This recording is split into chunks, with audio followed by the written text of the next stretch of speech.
Hey guys, how are you? Today we're going to talk about how we left $22,000 on the table in a rehab deal that we were doing in Cooper City.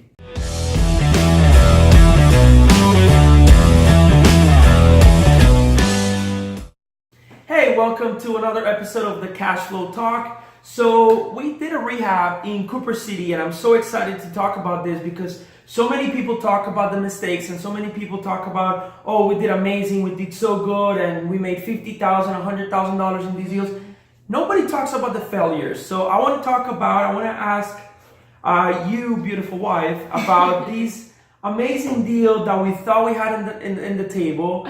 We rehabbed it, we finished it, and by the time it was ready to sell, we did one little mistake that we could have made $22,000 more, but we didn't. So we made that one mistake that cost us $22,000.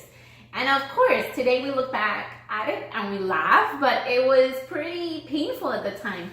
What happened was we had this property. It was an amazing property in a beautiful neighborhood in Cooper City. The house had 4 bedrooms, 3 bathrooms. It had an amazing party area that when I walked in, I was like, oh my God, this is an irresistible property. It's one of those properties that you know or think at the time that it will just get sold like that once you just do a couple of cosmetic repairs and you put it right back on the market. It was a beautiful house. I would say I would have lived in that house.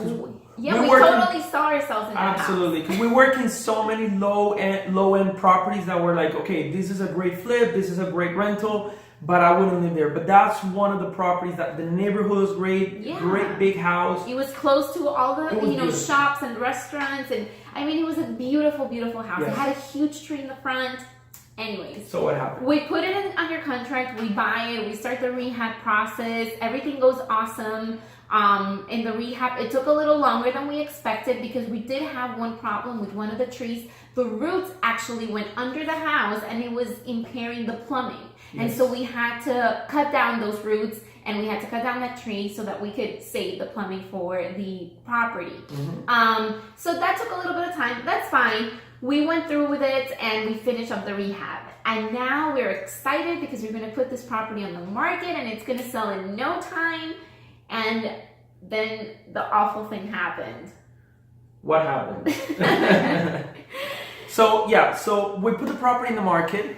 I can't remember the exact number. I think it was like $350,000 that we were asking for this property, if I'm not mistaken.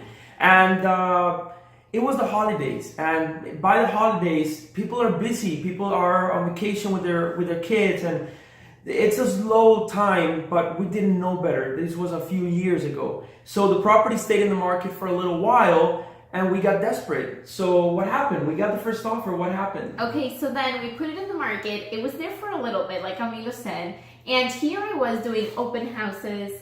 I was bringing people, I was doing appointments, like what is going on? This property is beautiful. We got the first offer in and we were so excited, but it was not nearly close to what we were asking. And this is where desperation comes in and you're just thinking with your pocket because at this point, you're only looking at the numbers instead of taking a deep breath and maybe holding yourself a little bit to see what's going to happen. And what happened was that we accepted the offer. Okay, which is normal. I mean, you get an offer, you think about it. If it's still going to bring you a positive profit, you move forward, you take it. It was a lower offer than what we expected, but we got desperate with those roots in that tree. And that was the reason for the buyer to bring us that low offer. What happened? We accepted the offer. They went to the inspection. What happened a few days later? So a few days later, after the inspection, everybody's happy. We're going to closing, even though we're not making as much as we wanted to make. We said it's fine, it's another, we just keep them coming, keep the pipeline full. And a few days later, we get a full price offer in. And we just wanted to die at that point. We're like, oh my goodness, you think about it. You're like, should I get out of my other contract? Should I do this? What can I do to keep this offer, this amazing new offer? And, we kept going back and forth. That we were talking to you. We were talking, Camilo's dad was also part of this deal. So the three of us were constantly talking about this other offer that just came in. So When we received the other offer, the first offer was still in the inspection period, and within that inspection period, they wanted to negotiate another $10,000 or $5,000, and that was the point where we said, "Oh my God, this is the opportunity for us to get out of the first contract and move forward with the second contract." It was $22,000 more over the asking price. So of course, when they tried to negotiate a lower price, we immediately said, "Hey, we're rejecting your new negotiation. If you don't want the property, let's just cancel the contract and you guys can look for something else.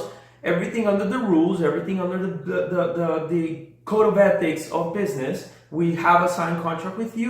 We have to respect it unless you want to get out." So we told them, "Listen, you have to take it either as is, however it is. We're not touching anything else, or you can just cancel." We would have been happier if they would have canceled. But they ended up closing. We had to tell the other offer, "Hey, I'm sorry, but we had signed a previous offer. They don't want to get out." We had to accept it. We still made a nice profit. It wasn't the biggest profit based on the investment that we had put in and the time that we had put in.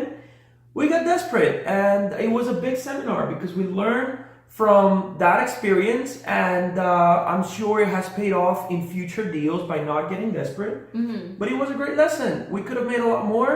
We didn't lose any money. Absolutely. We absolutely learned so much from that experience, and we, moved on to the next one and made a lot of money in the next one. So, everything happens for a reason. That was a very valuable lesson, and we actually made another video where we teach you the 7 lessons we had from this deal that you should go out and check out right now. Absolutely. Thank you guys for watching the Cash Flow Talk. Like it, subscribe it, comment below, and let us know how we're doing. Thank you so much. We'll see you in the next video. Bye.